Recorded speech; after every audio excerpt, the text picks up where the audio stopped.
السلام علیکم ورحمۃ اللہ وبرکاتہ۔ الحمد للہ رب العالمین والصلاة والسلام علی اشرف الانبیاء والمرسلین نبینا محمد وعلی آلہ واصحابہ اجمعین، اما بعد۔ قال اللہ تعالی اعوذ باللہ من الشیطان الرجیم وَيُؤْثِرُونَ عَلَىٰ أَنفُسِهِمْ وَلَوْ كَانَ بِهِمْ خَصَاصَةٌ وَمَنْ يُوقَ شُحَّ نَفْسِهِ فَأُولَٰئِكَ هُمُ الْمُفْلِحُونَ۔ معزز سامعین و ناظرین، بھائیوں اور دوستوں اور عزیز ساتھیوں اور اسلامی مائیں اور بہنیں، آج آپ کے سامنے بغیر کسی تمہید کے ایک واقعہ، ایک قصہ جو دور نبوی کا ہے، جسے امام احمد رحمۃ اللہ علیہ نے، امام ترمذی رحمۃ اللہ علیہ نے، حتیٰ کہ امام بخاری رحمۃ اللہ علیہ نے بھی اپنی اپنی کتابوں میں ذکر کیا ہے۔ اس قصے میں بے شمار موتیاں ہیں، بے حساب مہکتے ہوئے پھول ہیں اور ان گنت قیمتی باتیں ہیں، دروس ہیں، پند اور نصائح ہیں۔ بس ضرورت اس بات کی ہے کہ ہم اس سمندر میں غوطہ زن ہوں، تاکہ ہم ان قیمتی سیپیوں کو پا سکیں، اور جب تک وہ قیمتی سیپیاں ہمارے ہاتھوں میں نہیں ہوں گی تب تک اس کا ہار نہیں بن سکتا۔ جب ہار نہیں بنے گا تو ہم گلے کی زیب و زینت اسے کیسے بنا سکتے ہیں؟ تو ضرورت اس بات کی ہے کہ ہم سیرت کا مطالعہ کریں۔ اسی طرح سے صحابہ کرام کی سیرت کا، اسلاف کرام کی سیرتوں کا مطالعہ ہمارے لیے خصوصاً ان فتنوں کے ایام میں بہت ضروری ہے۔ آپ یقین کریں، ہم علم سے دور ہیں، اس لیے عمل سے بھی دور ہیں، اور عمل اگر کریں بھی علم کے بغیر تو پھر اس عمل میں چاشنی نہیں آتی، مزہ نہیں آتا۔ تو اس لیے علم کے ساتھ عمل ہو تب ہی مزہ آئے گا، اور یہ ضروری بھی ہے۔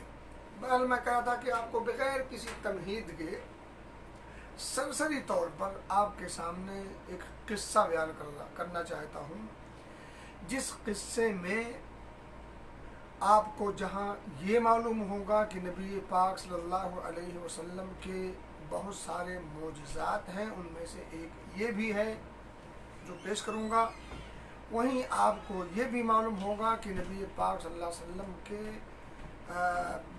زیر سایہ بہت سارے لوگ دین کا علم حاصل کرنے کے لیے اپنی پوری زندگی تج دی، اور دنیا سے اور دنیا کے مال و زر سے، ان تمام چیزوں سے بے فکر ہو کر کے اس کام کی طرف لگ گئے۔ وہیں آپ کو یہ بھی معلوم ہوگا کہ وہ بڑے بڑے صحابہ اور وہ اللہ کے محبوب، لیکن پھر بھی بھوک سے بے حال اور پریشان نظر آتے تھے۔ کئی کئی دن تک کا فاقہ انہیں کرنا پڑتا تھا۔ وہیں آپ کو ان کے صبر کا، ان کے تحمل کا بھی اندازہ ہوگا، اور بہت ساری چیزیں آپ کو اس پورے واقعے میں محسوس ہوں گی۔ کاش کہ ہم